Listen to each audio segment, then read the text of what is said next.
It's the top 6 traits of a black video game character. This week on the Super Black Podcast.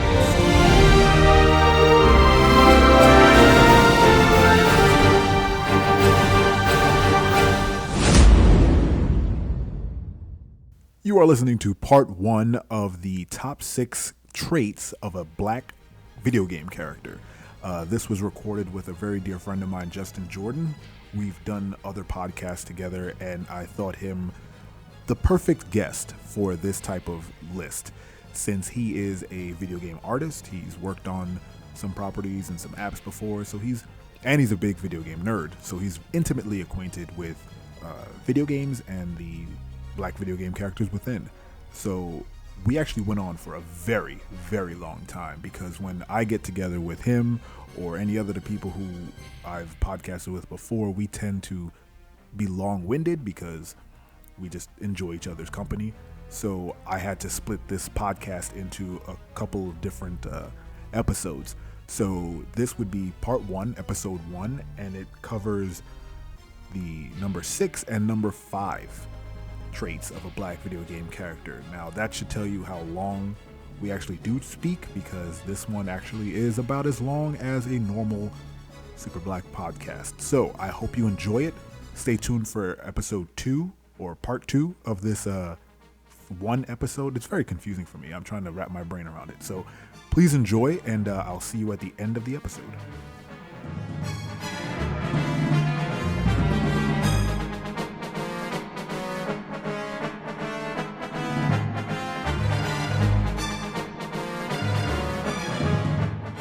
It is the top 6 traits of a black video game character. We made lists, people. This inventory, this itinerary thing here in my hands, it says Japanese characters. I think I've come to the wrong place. You have drank. Your rum has affected your Googling. You obviously opened the wrong document. Oh, yeah, here we go. There you are. I see it now. Oh, this is an awesome list. This is awesome. This is pretty good. It's been very fun putting this list together with Jordan. We have a lot of fun just riffing, and it came to the point where we were like, look, just hit the record button. Let's just get into it, because it's going to be a lot of fun. Number 6!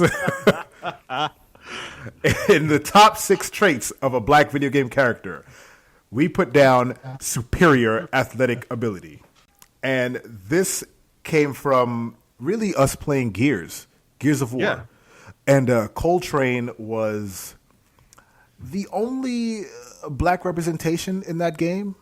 These 3 white guys and Cole, and he cut a very impressive figure.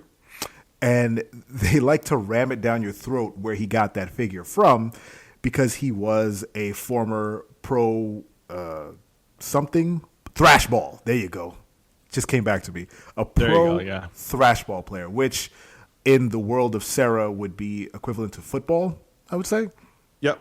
Yeah, he had the pads, he had the helmet, the whole 9. And there's even there's a stadium you go to, I think, in one of the games, the Thrashball Stadium. Yeah, and he has a full-on psychotic break and thinks he's playing back in the game. He has a bomb and he's imagining it's a football. So not only is he has superior athletic ability, but his mind is broken. So he's a very special character. Let's highlight this though, because it's like before I start pointing out some other things, some other characters are like, because we're gonna go a little deeper on Cole, but. You mentioned Bo Jackson is unstoppable in Tecmo Bowl, which is amazing. If you grew up playing Tecmo Bowl, you know that if you chose Bo Jackson, there was no way you were going to lose, because the man could run to the other end of the field. He can run to Seraph and play Thrashball and still win, and come back to the game, come back and score all the time. Yes, on Earth. the Tecmo Bowl was so broken, and Bo Jackson was so dominant. If you played Bo Jackson, you were considered a cheater. Right. So you start to see this, even back then. I can't remember what year it was. I think it was 83. I'm sure somebody knows. But when that game came out, you start to see it. It permeated that black guys are very good at sports. You know, like Right. it started. It didn't start with him, but Punch Out had Mr. Dream, aka Mike Tyson. He was the final boss, and Yeah. he was pretty unstoppable as well. Yeah, I was gonna say like, as far as playable characters, when we say Bo Jackson, but also there's another character, black character that you can play as in some of the boxing games like Fight Night and Knockout Kings and stuff like that. Muhammad Ali, if you choose him, it's like playing as Bo Jackson. It's like an updated version of that. If you play as Muhammad Ali, it's like you can't lose. Can't lose as Muhammad Ali. Game over. And that ties into Mike Tyson. You can't play as Mike Tyson in Mike Tyson Punch Out, and you can't play as Mr. Dream. By the way, quick history. He actually started off as Mike Tyson Punch Out. Then there was some legal shit behind that, and then they switched it to Punch Out, I believe. Yeah. And then they replaced Mike Tyson with Mr. Dream. Same mechanics, different sprite, different title, but it's the same mechanics, all in the same. And Did they change the sprite? I thought they kept the Mike Tyson sprite and just changed the name to Mr. Dream. Oh no, they changed the sprite too. Did it? That Mike Tyson mug, you can't. It was very distinct. It was It is. even for an 8-bit game, like, yep, that's Yeah. Mike Tyson. Yeah, exactly. That's him. Yeah, okay. I get it. I got it. That's him. So and with Mike Tyson or Mr. Dream, one hit and you're down. And by the way, this one hit, it's not telegraphed at all. It's just like bam. It's so fast.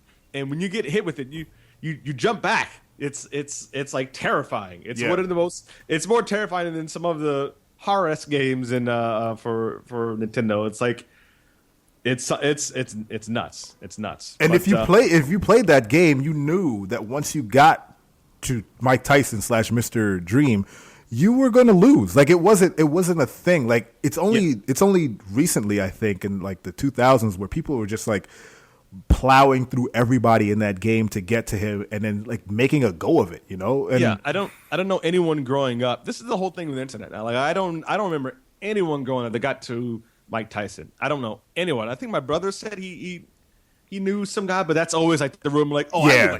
I knew a guy that got to Mike Tyson. Fables. Mike Tyson's got a gun. He's got a.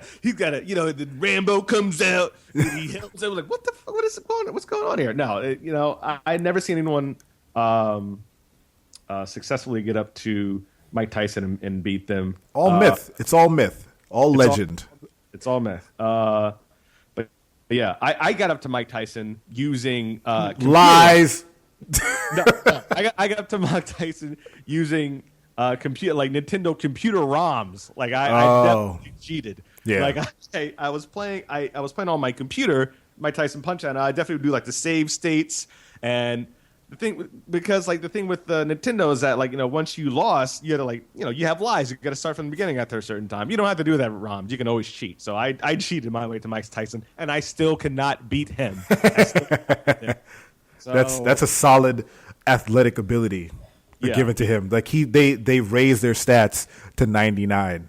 Like it's the old Madden adage. Like he's like, oh, what's the stats? Oh, I got an 87. If you put Bo Jackson in Madden, that's a 99. He's pushing the scale. If you put Mr. Dream and Mike Tyson into a Knockout Kings game, it's pushing the scale. He's not losing. Oh, the same thing with the not the most recent Knockout Kings. What was it? Fight Night with Muhammad Ali and Mike Tyson. The whole thing where they finally get to fight each other. Their stats were maxed out completely. Like if you got into the ring with Mike Tyson, you were not going to win. Yeah, I haven't played that one. I played the one that came out close to the launch of the 360 back in, I guess that was 2005, 2006, and I played the shit out of that. And it's worth playing that Tyson one. After that though, but I wanted to play as Mike Tyson. I mean, who doesn't? He's not in a lot of games other than Mike Tyson's Punch Out. It was another terrifying thing when you actually got to Mike Tyson. Like let's say you did like the story mode or something, and you were going to fight Tyson. He came out. You were like, oh man, I am going to lose. It harkened back to the whole, especially if you grew up with video games, the whole Nintendo thing. Like, oh man, I just made it to Mr. Dream. What am I supposed to do? Yeah. So and the reason all of this is a thing is because black men are seen as being, very athletic. they're portrayed as being very athletic. And if you're going to create a video game character and he's going to be a black guy, he's probably going to be very athletic. And just to kind of double back to Cole. I'm glad you did that because the one thing, you mentioned there's fear of the white guys, but actually Gears of War, what highlights Cole is that there's actually a diversity characters in Gears of War. You had Cole who was black, and of course you had Marcus Phoenix who was white, but then there was one, I forgot his name, but Dom? The lieutenant, no, not Dom. Dom was like a Latino descent or like some sort of Hispanic or something like that. And there was the other guy who got in the first one who got impaled. He was bald. He was Asian. I forgot his name though. Yeah, let me look that up. Actually, he was like the leader of that group. So they represented a lot of people there. The thing is, like Cole was like super stereotypical compared to everyone else. Like it just overdid it. Like, I mean, you didn't. When you saw Dom, you weren't like, oh, what a typical Hispanic character. When you saw, did you find out his name? I feel so bad I forgot. I'm looking. When you find out like that guy's name, the Asian guy, his character, you weren't like, oh, this is super typical of an Asian character. You just thought, okay, this is a regular character. He's like he was like the leader or like not the commander, like the sergeant. He was in charge of everyone. He was in charge of they come under his charge when Marcus is let out of jail. Right. I mean, there was nothing overt about him that was like, oh, such a typical Asian character. But Cole, on the other hand, there was some things in there you're just like, come on, But he was still a cool character. He was a cool. He was cool in that he was a cool sidekick. I guess. His name was Kim. Kim, yeah. Yeah, and General Rom killed him. That's right. So sad. I didn't care, but it was still. But very tragic. No, you're like, oh, cut off the head of the snake, and the rest die. I think someone said something like that. It sounds like a Gears of War thing. Yeah. But to kind of piggyback your point is that I love Cole Train. All right, he's hilarious. Yeah. But when you see him, he is so overly stylized in everything that, from his backstory to his attitude, which we'll get into later in the list. But he was so very, like, Marcus is just the gruff guy. Dom is the quintessential co-op partner. He's kind of silent. He does exactly what Marcus does. Baird was kind of a non-issue, really. He was the jackass of the group. Yeah, but he was even as that, like, I always forgot his name. Like, he was very in the back, because he was overshadowed by Cole, who was very flamboyant, very boisterous, very aggressive. He more than once, this is one of the things I love about his character. He more than once used his superior athletic ability to save them from some problem that they were having. Like, there was one, I believe, in the Gears of War 2 where they are literally surrounded on all sides, and all you hear is "Woo!" and he comes like barging in from the top level, just shooting everybody, and just like shoulder checks a wall and just goes through it. So it was just like he was a very fun character, but when you saw him, like you said, it was just like, really? Yeah. You kind of put that in the back of your head as you're playing, but when you step back, whether several times in the game, when you step back, like, right, this is a thing, but kind of get lost in it because Gears is a very good game. And the character's good. It's not an indictment of the character. Like it's, oh no. Cole is hilarious. I think Epic did a really good job with him. His backstory is his backstory. Like, this is not a problem. It's just what he is. But when you actually take a step back and say, well, why? He couldn't be. And this is, I don't even want to say it, but he couldn't be a physicist who joined the group. Like, like Marcus's dad was a scientist. Like, why wasn't Cole a scientist? I don't care. I love football. I played football, so I can relate to at least knowing people like that. So it was fine for me. Superior athletic ability, Cole, which was also a kick-ass sidekick. Exactly. That is our number 5 sidekick ability. Cole is like I just that story I just put He is the quintessential sidekick. He supports the main character, and that bum rushing to save him, to save Marcus and Dom during their little time of need. That's pure sidekick ability. You know, Right. it's not main character ability. Main characters don't come bum rushing in to save people. They usually start everything. You know, they kick everything off, and the sidekicks come in and kind of lend a hand. And that was Cole lending a hand. Another one on our list, Alex Vance, who I think is the quintessential sidekick. Oh yeah, definitely. You don't actually control what she does, and she doesn't actually do a whole lot in terms of like combat. Like I know she runs around with you a little bit, but She leads the way. I mean, she guides you to. In the beginning of Half-Life 2, she kind of leads you to safety. She brings you down to meet her father, who was like the head, scientist. But she's total support. Like, she's pointing fingers. She's like, you need to go there. Totally. You need to do this. Here's Dog. He'll help you out. There's some time, like you do run around with her sometimes, but she's not like wiping out half the soldiers that are coming after you or anything like that.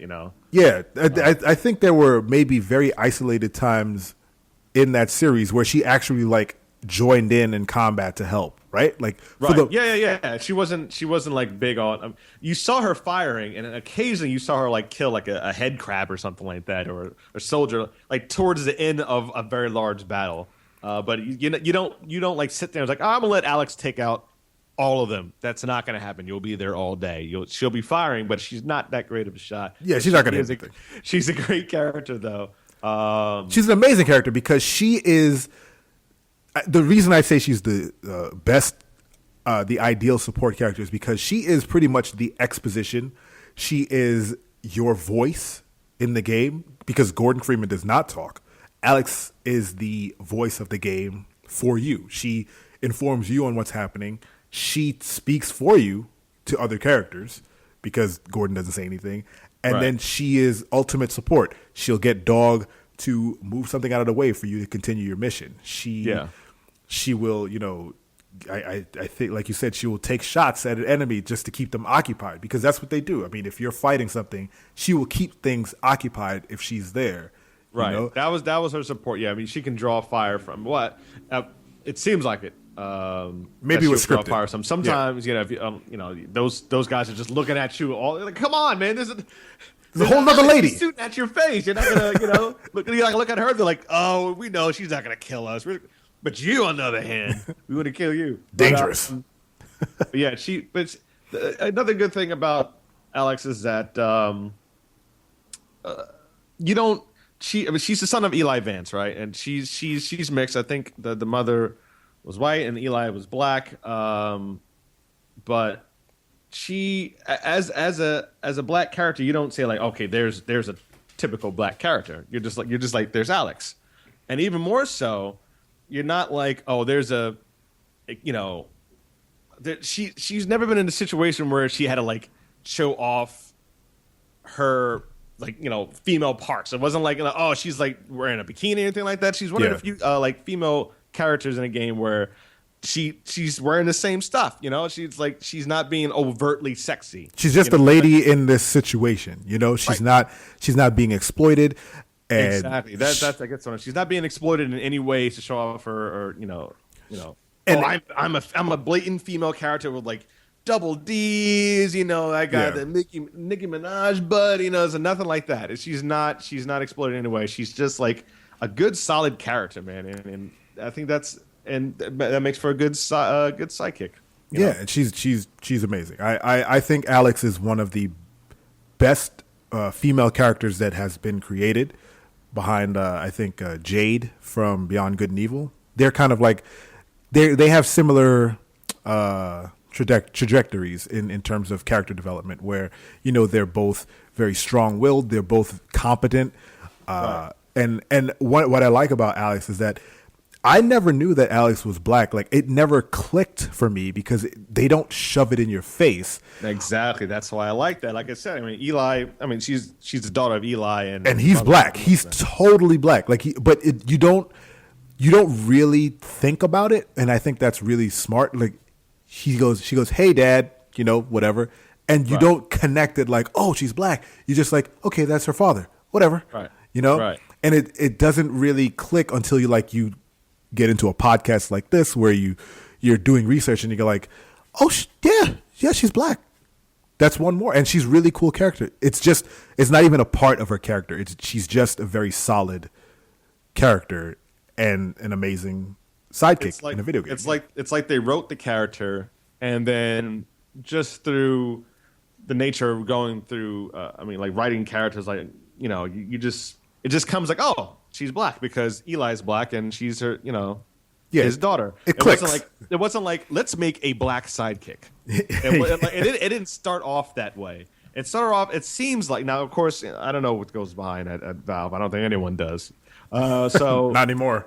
Not anymore. So I think it seems like, you know, like I said, it seems like, because I don't know for sure, that they just made a character and then she turned out to be black. That's it. You know, that's good. It wasn't like I want to set out to make a black character, because that's a bit of a slippery slope sometimes. You know, you can come out. You run into Cole. Oh, right. You run into you make Cole. You make Cole Train. Yeah.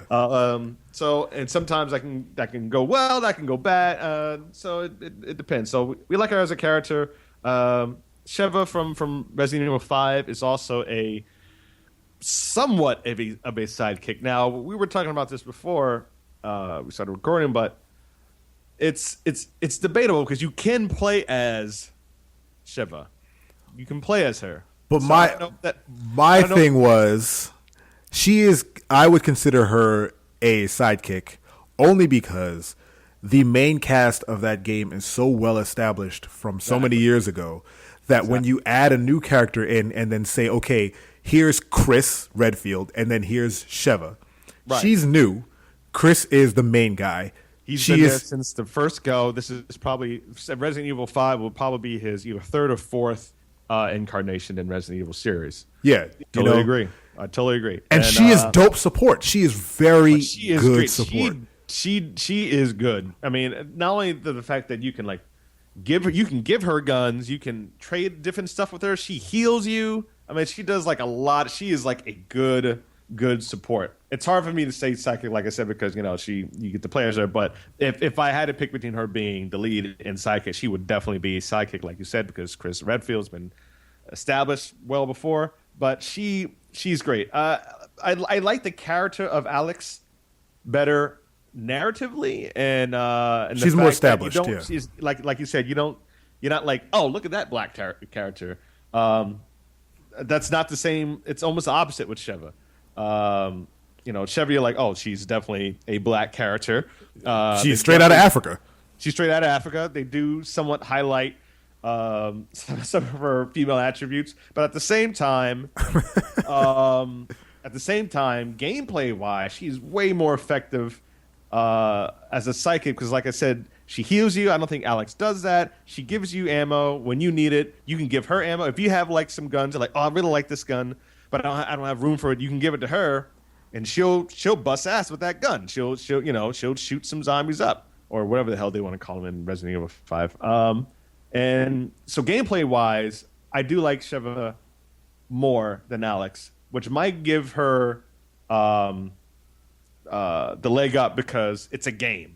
Quick thing, I know we've covered sidekick ability, but there's also the reason I like this topic is because it opens up another door to why can't there be more black characters who are not sidekicks? Why isn't there a game where, there is a Sheva and then there's a Chris Redfield who comes in and backs her up? Exactly. And like I mentioned before, that's definitely a question worth pondering and exploring. And this is why I love this list, is because you have to really think about the opposite end of what we're saying. Kind of, I didn't want to be so out there with it, but just think, like we said, that the number 5 trait of a black character is it's their sidekick ability. Like, why didn't it say leading man or leading woman ability? I'm just saying. That's number 5.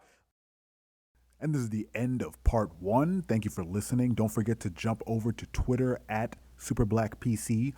Head on to Instagram @SuperBlackPC.